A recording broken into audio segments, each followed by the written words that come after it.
Hello दोस्तों, नमस्कार। आज हम बात करेंगे शेखर एक जीवनी भाग 1 की। आगामी दिनों परीक्षाएं हैं तो उनको देखते हुए बहुत शॉर्ट में इसको हम बांधने का प्रयास करेंगे। बहुत जटिल उपन्यास है हालांकि ये, लेकिन उतना ही इंटरेस्टिंग भी। पहला भाग इसका प्रकाशित हुआ था 1941 में, जिसका नाम था उत्थान।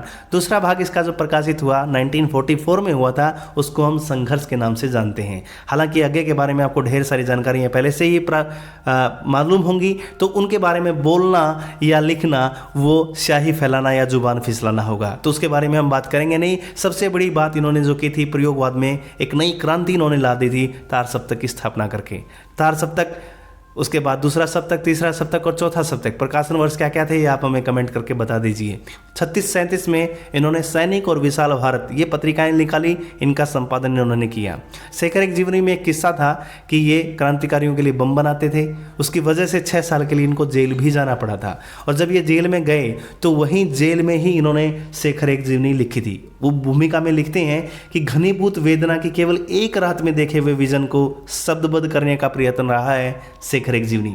हालांकि शेखर एक जीवनी की शुरुआत जो होती है फांसी शब्द से होती है, क्योंकि इनको फांसी की सजा सुना दी गई थी और फांसी को ये सांप की आंखों का सम्मोहन की तरह उसको देखते हैं।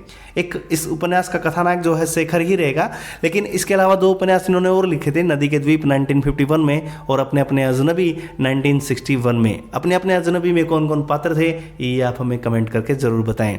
अब शेखर एक जीवनी को अगर हम देखें तो सबसे महत्वपूर्ण प्रश्न इसका हर बार पेपर में बन जाता है कि इसका जो भाग है, पहला भाग उत्थान और दूसरा भाग जो संघर्ष है, उनमें खंड हैं। प्रत्येक भाग में 4-4 खंड हैं। पहले भाग में जो 4 खंड हैं उनके नाम हम आपको बता देते हैं, ध्यान से नोट कर लीजिएगा। पहले भाग में जो खंड है ऊषा और ईश्वर, दूसरा है बीज और अंकुर, तीसरा है प्रकृति और पुरुष, और चौथा है पुरुष और परिस्थितियां। चौथे भाग की बात करें तो वही आगे कंटिन्यू करेगा। आगे दूसरे भाग में जब उसके 4 खंड होंगे, पुरुष और परिस्थिति वो पहला भाग बन जाएगा, वहाँ बंधन और जिज्ञासा दूसरा, शशि और शेखर तीसरा, धागे रस्सियाँ और गुंजर ये उसका चौथा भाग बन जाएगा। तो क्या शेखर एक जीवनी आगे की अपनी जीवनी है? इस विषय में आगे ने खुद भूमिका में लिखा है। मैं फिर कहता हूँ कि आत्मघटित ही आत्म अनुभूत नहीं होता, पर घटित भी आत्म अनुभूत हो सकता है। तथापि मेरी अनुभूति और मेरी वेदना शेखर को अभिसिंचित कर रही है। तो शेखर एक जीवनी शेखर की कहानी है। शेखर कुल मिलाकर के उनकी छाया जो है आगे जी की ही है, तो व्यक्ति का एक जीवन चरित्र वो रहेगा। कठिन भाषा के बाद भी लोगों ने इसको बहुत ज़्यादा पसंद किया था। आगे का मनोविश्लेषणात्मक ये उपन्यास है, फ्रायड, यूंग, एडलर का प्रभाव उसके ऊपर देखते हुए बनता है। आगे ने बाल मन पर पड़ने वाले जो काम, अहम और भय, उनके प्रभाव को इस उपन्यास में दिखाया है। उसकी प्रकृति मनोवैज्ञानिक ढंग से जिस तरीके से होती है एक बच्चे की, उस पर इन्होंने विचार किया है। इस उपन्यास का तीसरा भाग भी अज्ञे जी ने लिखा था। हालांकि उसमें वो कुछ संशोधन करना चाहते थे, बाद में प्रकाशित करना चाहते थे, लेकिन परिस्थितियों के मुताबिक वो संशोधन हो नहीं पाया, वो कर नहीं पाए और वो छप नहीं पाया। उसके बाद आजकल जो बात होती है कि आगे जी ने वो उपन्यास क्यों नहीं छापा, तो बाद में उन्होंने कहा कि बाद में मेरी जिज्ञासा ही खत्म हो गई थी। तो इसके पात्रों की बात करें तो पात्रों में शेखर है। शेखर इस उपन्यास का मुख्य पात्र है। विद्रोही स्वभाव का है शेखर। एक शेखर की बहन है जिसका नाम है सरस्वती। मद्रासी परिवार की एक लड़की है जो युवावस्था में शेखर के संपर्क में आती है जब उनके पापा का ट्रांसफ़र साउथ इंडिया में हो जाता है। उसका स्वभाव बड़ा चंचल है और उसके स्वभाव को देख करके ही शेखर आकर्षित हो जाता है। शेखर को वो अच्छी लगती है, उसको शेखर अच्छा लगता है। उसका नाम था शारदा। शशि एक और मौसेरी बहन है शेखर की, जिसके प्रति शेखर आकर्षित हो जाता है। बचपन में वो जब 3-4 महीने के थे, जब दोनों मिले थे, 3-4 साल के थे जब वो दोनों मिले थे, और एक घटना उसमें याद आती है आपको कि शेखर ने शशि को लोटा मार दिया था जब वो नहा रहे थे दोनों एक साथ। तो शशि ने परिवार में बताया भी नहीं कि शेखर ने मुझे मारा है। तो शेखर की एक प्रेरणा शक्ति के तौर पर शशि हमारे सामने आएगी, जो संघर्ष से जूझने वाली एक बहादुर नारी पात्र रहेगी। इसके अलावा शेखर की माँ है। उसी के वचनों को सुन करके शेखर का स्वभाव विद्रोही हो जाता है। शेखर की माँ ने एक बार शेखर को कह दिया था कि ये भी बड़े वाले के जैसा बनेगा। तो शेखर को वो बात इतनी चुभी कि शेखर ने तय कर लिया कि मैं घर छोड़ूंगा और मैं मेरी माँ के पास उनके अंतिम संस्कार में भी नहीं आऊँगा। इतनी कड़ी प्रतिज्ञा शेखर ने अपनी माँ के प्रति कर ली थी। तो बहुत रुष्ट स्वभाव था माँ के प्रति शेखर का। एक और कैरेक्टर इसमें हमारे सामने आएगा, मणिका, और एक कैरेक्टर आएगा शांति। शांति वो लड़की है जो शेखर के साथ संपर्क में आएगी। उसके बाद एक मणिका जो कैरेक्टर रहेगा, मणिका लास्ट में आपको देखने को मिलेगा। मणिका एक ऐसी लड़की है जो पाश्चात्य संस्कृति से ओतप्रोत है, भारतीय परंपराओं से विद्रोह करने वाली लड़की है, मर्यादा नैतिकता को मजाक समझने वाली एक स्त्री पात्र रहेगी और जिसका आकर्षण शेखर के प्रति हो जाएगा। तो ये कुछ इसमें पात्र रहेंगे। इन पात्रों के अलावा अगर हम बात करें इसके सारांश हम आपको बता देते हैं कहानी के तौर पर कि वो कैसे चलती है। शेखर एक क्रांतिकारी युवक है, फांसी की सज़ा उसको हो जाती है। फांसी से पहले जीवन की अंतिम रात में अपने पिछले जीवन को शेखर याद कर रहा है, उन घटनाओं को याद कर रहा है जो उसकी कल्पना में समाहित हो चुके थे, उनको बांधने का प्रयास वो कर रहा है। शेखर की ज़िंदगी को लेकर के अपने पैमाने थे। वो एक गंभीर बच्चा था, उसके अंदर बहुत सारी जिज्ञासु प्रवृत्तियाँ चलती थी, अंदर का विद्रोही स्वभाव इतना ज़्यादा था कि हर किसी से कुछ भी वो सवाल जवाब करता रहता था, हर बात का वो विद्रोह करता रहता था। शेखर के मन में अनेक सवाल रहते थे, या यूँ कहूँ कि शेखर जो है बचपन से ही सवालों की एक फैक्ट्री था, तो गलत नहीं होगा। एक बार शेखर की माँ ने कह दिया कि मुझे इस पर बिल्कुल भी भरोसा नहीं है, तो शेखर के लिए ये बात इतनी बड़ी हो गई, उसने ज़िंदगी भर के लिए अपनी माँ से मन से एक दूरी बना ली और माँ की मृत्यु होने तक उसने इसे बनाए रखा। शेखर बचपन में अपनी बहन सरस्वती से बहुत लगाव रखता था। सरस्वती की शादी हो गई। शादी हो जाने के बाद शेखर को लगा कि अब उसकी बहन उससे दूर हो गई है, तो वह उसे खत भी लिखता है और उससे संपर्क भी करता है। लेकिन बाद में जब पता लगता है कि वो सरस्वती जो है अब संपर्क उससे नहीं रख रही है, तो उसने उससे संपर्क रखना भी बाद में छोड़ दिया है। शेखर जब इंटर में पढ़ रहा था तब उसकी भेंट हो गई थी हाई स्कूल में पढ़ने वाली एक लड़की से, शारदा, जिसका नाम हमने आपको बताया था। तो शारदा उसे जब तक प्यारी रही तब तक शारदा ने उसे पूरी इम्पोर्टेंस दी, लेकिन जैसे ही शारदा ने उसे भाव देना कम कर दिया तो शेखर ने तुरंत उसे अपनी ज़िंदगी से अलगाव कर लिया।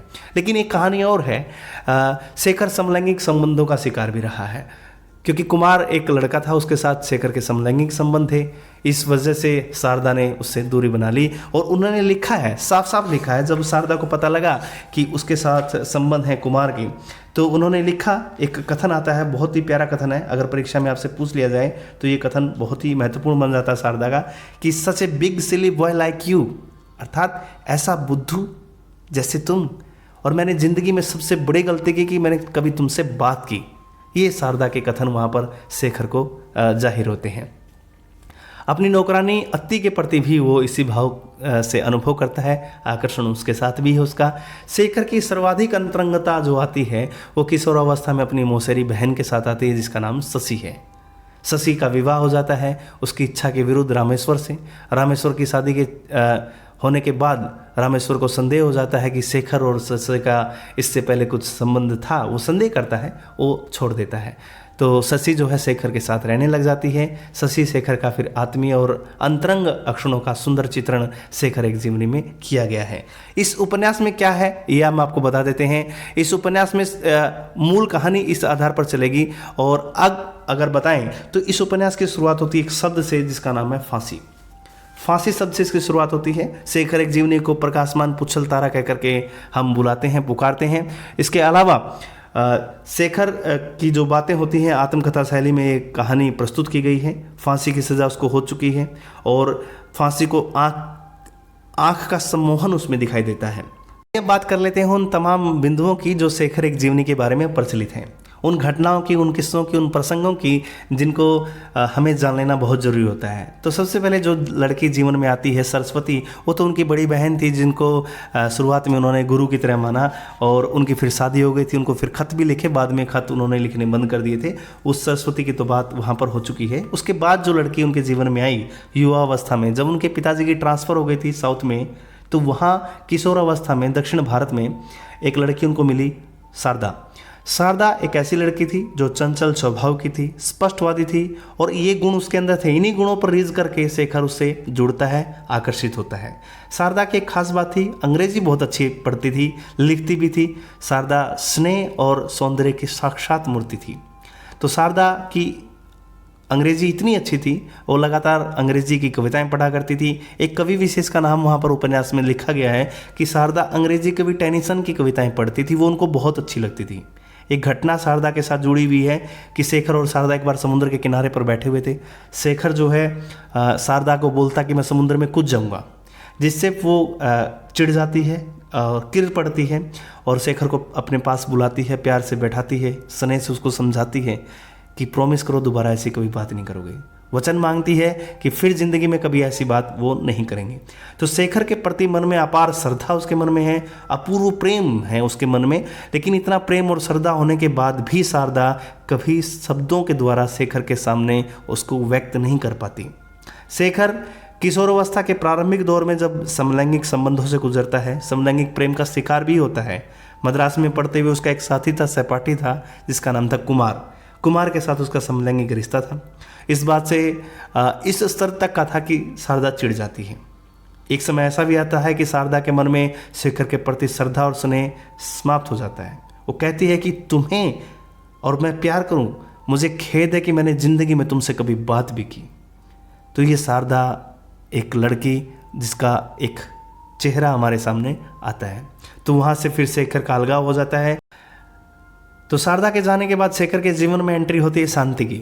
शांति नामक की एक ऐसी लड़की जिसका आगमन होता जो जीवन से निराश है, हताश है, उपेक्षाओं के गर्त में गिरी हुई है, जीवन में संघर्षों के बीच में वो जीती है और क्षय रोग से पीड़ित है, यानी कि तपेदिक से वो पीड़ित है। शांति का जब आगमन होता है तो उसका संपूर्ण जीवन विषयक अंतर्बाह्य प्रश्नों का संश्लेषण हो जाता है। उसके संश्लेषण और विश्लेषण के बाद वो उनके समाधान करने की लगातार प्रयास करता रहता है। तपेदिक की बीमारी थी तो शांति फिर ज़्यादा समय तक जिंदा नहीं रहती।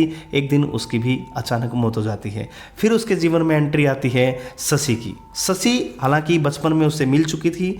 शशि के बारे में मैं इतना ही आपको कहूँगा कि बचपन में वो जब 3-4 साल के थे जब वो दोनों मिले थे, मौसेरी बहन थी, किंतु शेखर ने उसे कभी बहन नहीं समझा।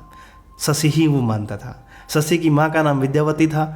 शशि का परिवार लाहौर में रहता था। एक बार शेखर शशि के साथ खेल रहा था तो वहाँ नहा रहे थे जब शेखर शशि के माथे पर लोटा मार देता है जिससे उसका सिर फट जाता है। लेकिन ये बात शशि किसी को नहीं कह पाती। शशि और शेखर की पहली मुलाकात जब होती है जब 3 वर्ष की थी और शेखर 4 वर्ष का था। दोनों की मुलाकात फिर 10 वर्षों के बाद होती है, यानी कि युवावस्था में होती है। शशि के पिता की मृत्यु हो जाती है। मृत्यु हो जाने के बाद उसे सांत्वना देने के लिए शेखर आता है और इसी मुलाकात में दोनों में प्रेम हो जाता है। शशि शेखर के लिए रोटी लाती है, तभी दोनों के बीच प्रेम पनपता है। शशि का संपूर्ण व्यक्तित्व शेखर को समर्पित है। वो नायक की प्रेरक शक्ति है और हृदय की अतृप्ति को पूर्ण दीप्ति में बदलने वाली एक लड़की है। आपको बता दें कि जेल में शेखर की मुलाकात एक और आदमी से होती है जिसका नाम था बाबा मदन सिंह। जेल में ही शशि के पत्र वहाँ पर आते हैं। शेखर को पता लगता है कि शशि की शादी हो गई है। उसकी शादी उसकी इच्छा के विरुद्ध हो रही है। शेखर के विरुद्ध गवाह नहीं मिलने के कारण उसको जब रिहा कर दिया जाता है जेल से, तब शेखर जेल से जैसे ही छूटता है वो शशि के घर में जाता है जहाँ उसका पति रामेश्वर उसका अनिच्छापूर्वक स्वागत करता है। कारण ये था कि शशि और शेखर के संबंधों को वो पहले से ही जानता था, संदेह उसका था। तो शेखर गवाल मंडी में रहकर कमरा लेता है। वहीं शशि उसे पुस्तक लिखने के लिए प्रेरित करती है। शेखर शशि के कहने पर एक पुस्तक भी लिखता है जिसका नाम था हमारा समाज, लेकिन प्रकाशक इस शर्त पर शेखर को 60 रुपये देता है कि पुस्तक पर नाम किसी और का लिखेगा। तब एक ऐसा समय आता है शशि और शेखर के रिश्तों पर संदेह करते हुए शशि का पति रामेश्वर उसको छोड़ देता है। तब शशि जो है शेखर के पास रहने लग जाती है। वहाँ उसका एक मित्र फिर विद्याभूषण के कहने पर शेखर क्रांतिकारी उपन्यास लिखता है। उसे 250 रुपये मिलते हैं। शेखर अपने क्रांतिकारी उपन्यास के कारण गिरफ्तारी के भय से दिल्ली चला जाता है। वहाँ फिर शेखर की मुलाकात होती है मणिका से। मणिका, जिसका जिक्र हमने पहले ही कर दिया था, पाश्चात्य संस्कृति से ओतप्रोत एक लड़की है जो भारतीय परंपराओं का विद्रोह करती हुई मर्यादा और नैतिकता का मजाक समझने वाली एक स्त्री पात्र के तौर पर आती है। आधुनिकता से लबरेज मणिका शेखर के प्रति आकृष्ट हो जाती है। शेखर एक जीवनी में कई शिल्प विधियों का प्रयोग किया गया है। अगर विशेष बातों की तरफ ध्यान दें तो इसमें बहुत सारी शैलियां हैं। शैलियों में अगर बात करें तो इसकी जीवनी शैली, वर्णात्मक शैली, विवेचनात्मक शैली, ये पद्धतियां हैं। पत्रात्मक पद्धति सबसे बड़ी पूर्वोदीप्त शैली में ये उपन्यास लिखा गया है। प्रतीकात्मक शैली में ये उपन्यास लिखा गया है।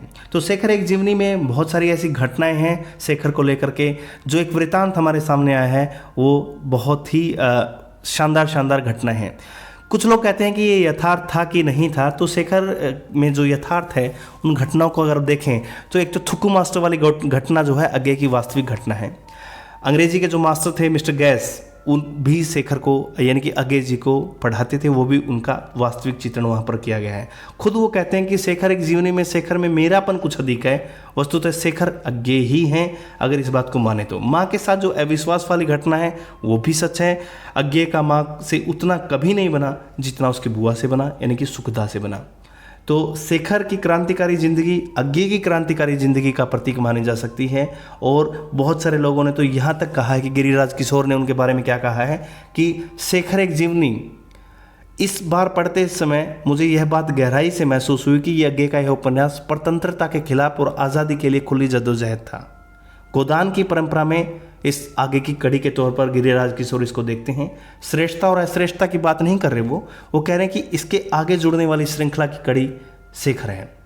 तो बहुत सारी बातें हैं यहाँ पर। इलाचंद्र जोशी मानते हैं कि 2 दशकों से अधिक का समय पार करके सिद्ध कर दिया शेखर एक जीवनी ने कि सब मिलाकर पाठ की संवेदना उसके अनुकूल है।